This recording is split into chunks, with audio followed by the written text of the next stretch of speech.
Hey guys, it's Megan. So I've seen a few of these scrunchies with zippers in them going around on social media, and I thought the idea was genius. I've seen these go from between $7 to $17 on Etsy. I knew I could make something similar for a lot less, but I wasn't able to find a tutorial. So that's exactly what I decided to do today. Before we get started, I just wanted to quickly let you guys know that I finally made merch. The links are in the description, and without further ado, let's just get into the video. For this project, you'll need fabric, a plastic zipper, elastic, a ruler, scissors, and a needle and thread. I used a sewing machine as well, but you could always hand sew this if you don't have one. Start by cutting a piece of fabric that's 4 inches by 18 inches. Then, use your ruler to measure 3 inches down from the top of your zipper. Thread your needle, tying a knot at the end. Bring the needle up through the back side of the zipper and back down over the teeth of the zipper like this. Repeat this about 8 times, bringing the needle up through the side closest to you and down over the opposite side. When you're done, flip the zipper to the back and slide the needle underneath the threads. Bring the needle back through the loop of thread that's left, creating a knot. Do this a few more times to make it extra secure and cut off any excess thread. This will be the new end of the zipper. Cut off the part of the zipper below the thread, and your shortened zipper is ready to go. Lay out your fabric with the right side facing up, and place your shortened zipper in the center with the right side of the zipper facing down. Pin the zipper onto the fabric and unzip it so it's easier to sew. Sew a straight line just outside of the teeth of the zipper. When you reach the zipper pull, stop sewing and do a back stitch. Lift your presser foot and bring the zipper back up to the top. Then, lower your presser foot and continue sewing along the edge, making sure to back stitch when you reach the end of the zipper. Here's what it should look like so far. Now, bring the bottom edge of the fabric up to meet the unsewn edge of the zipper. Make sure that the right side of the fabric is facing the right side of the zipper and pin them together. Unzip the zipper just like we did before and sew along the edge of the teeth of the zipper.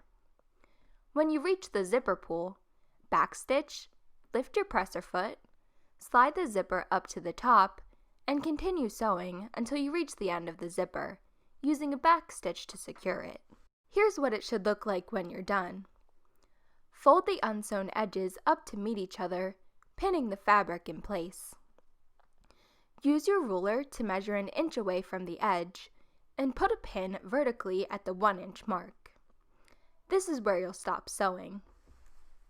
Repeat this on the other side, bringing the raw edges together, pinning the fabric in place, and placing another pin vertically 1 inch away from the edge of the fabric. Sew along the open edges with a straight stitch, making sure to stop and backstitch where you place the vertical pin. After you've sewn everything, turn the tube of fabric right side out. Bring the 2 ends together, lining up the edges with the right side of the fabric facing together. Pin the fabric together and sew along the line shown. When you're finished, you'll be able to pull both ends of the fabric like this, and you'll be left with a tube of fabric with a small opening. Measure out between 6.5 and 8.5 inches of elastic, depending on your wrist size. I made mine 7.5 inches, but it ended up being way too loose, so I'll probably try using 7 inches next time. If you do end up making the elastic too big, don't worry about it, you can just overlap it a little bit more. Take your elastic and thread it through the opening in your scrunchie. When I reached the zipper, I unzipped it to make it easier to thread the elastic through. Continue until the elastic reaches the other end. Overlap the elastic and either hand sew it together or sew it on your machine. I decided to just hand sew it since I had the needle and thread all ready to go. To close up the remaining opening in the scrunchie, I did something called a ladder stitch. This is a bit difficult to explain, but basically, you fold the raw edges of the fabric down and only sew through the folded part of the fabric so that the stitches end up being invisible. I'm going to link you guys to a tutorial that I found down below if you aren't familiar with it. It's fairly easy to do, just a bit difficult to show with the white thread. If you don't want to do a ladder stitch, you could always sew this up with your sewing machine, but I think that the ladder stitch just looks nicer. And that's it!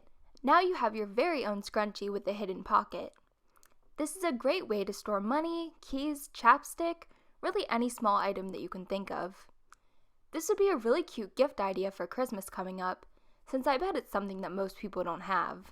And I'm sure you all were wondering, but it does actually say in your hair with all the money and stuff in it, so that's pretty cool too. So thank you guys so much for watching. I hope you enjoyed this video. If you did, make sure to give it a thumbs up and make sure to subscribe for more videos just like this one. And also make sure to follow me on Instagram and TikTok. They are both at WellerMegs. I also have a website which you can find at www.meganweller.org. And yeah, I love you guys so much and I'll see you guys tomorrow. Bye!